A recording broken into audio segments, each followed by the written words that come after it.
oli kuwanda boy UG Kitufu kapeesa mufu era nga omulambo gwe gulabikiddwako nga gwakuleetebwa Uganda nabyo mbikuleetedde ate ye Brisher kash akabye amaziga lwa Chris Evans bigambo byagenda amwogerako nabyo tobisubwa ate go Sanyu Jerere eri honorable zaake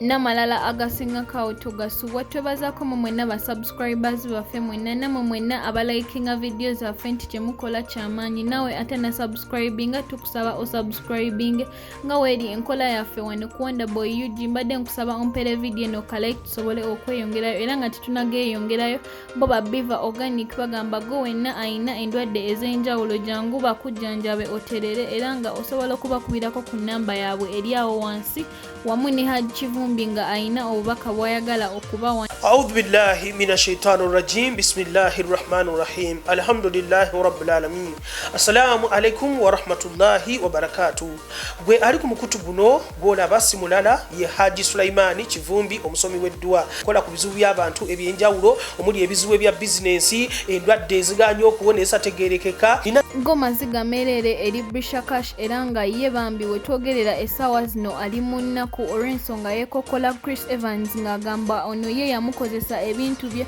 we yamala n'amusulawo era ye Brisher kash alangidde Chris Evans n'agamba nti ye amukoze ebintu bingi n'asirika naye ye asazeewo aveeyo naye ayogere nga omuntu kubanga ye alabika mulabanga atategeera nawe ngenda bikuwa obyewulirireko nga Brisher kash abyeyogerera kubanga ye bambi si musanyufu era munyiivu. Tumale tuyongereyo n'amawulire gaffe amalala.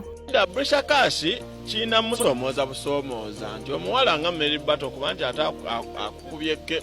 kitegeera akusinziza obukodyo nti gwe ng'omwana omuwala oddamu ebbali noga ye naye Brisher kyendiko kyekituufu bw'abanga Mary Bato asobola okuleeta keeki nga nze ndi eri kuba nze natudde wano nga nkabira essimu wabi naye omuntu waba kubeeredde onakolera ekintu nawe gezaako okubeerawo gezaako okubeerawo kubanza mazima gali nti sigamba mbu oba abadde ampa ssente mbu nnyingi oba mukolera challenge mu nnyimba ze no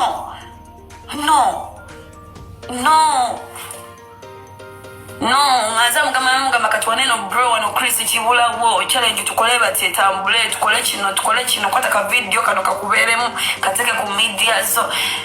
naye nga nkitwala ize ngaza mugamba n'omugamba ekyokola naye gwe n'otukusaba omuntu ekintu nakulaga mbu kati nze kinali njagala nafuna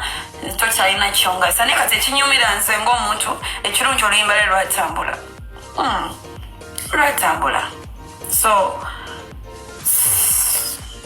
kyekinyumira kyobulaba nze omuntu wakozeseza okufuna ekintu nze mugamba mbasonyiwe naye siri basonyiwa njagala omuntu okola ekyokoze otuuke okulaba mbu kati gweofunyemu nnyo oyagala kugenda ogende naye tokuma ojagala weeyongereko naye oba ogenze nondaga ate ogenze ate odda wansi kijja kunnuma kitegeeza energy wange mba nayonoona wa bwereere so yo namugamba kale oba togenda kumpa ki challenge nyamba ompostingireko link yange nti oluyimba lwafulumye ku Facebook yo so yateekayo post yaluposting yateekayo ekifaananyi kyange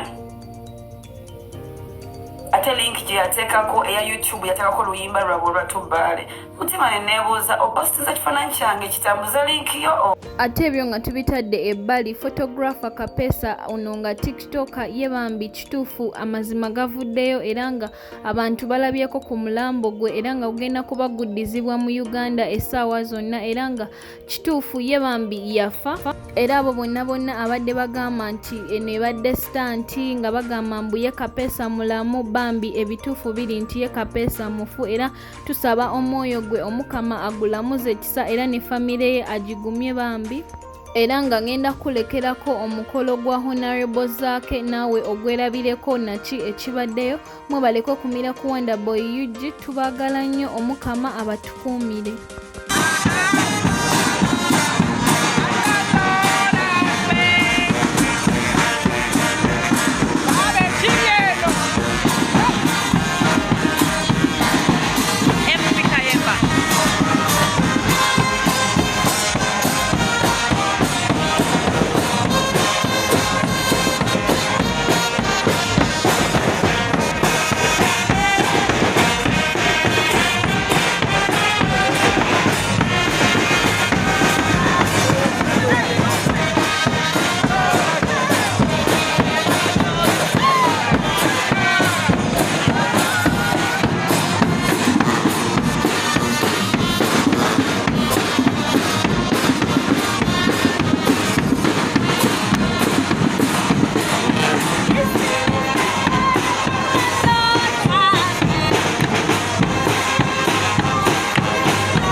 Kitufu nnyo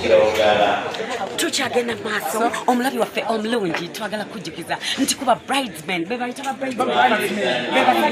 basajja abasajja menzi tuba babusigalo anti amala okimanyi omukazi yabeera ku yamba okay kakati ba bridesmen olabye kuba MOP obalabye MOP ngayo weka kutoze ko sokola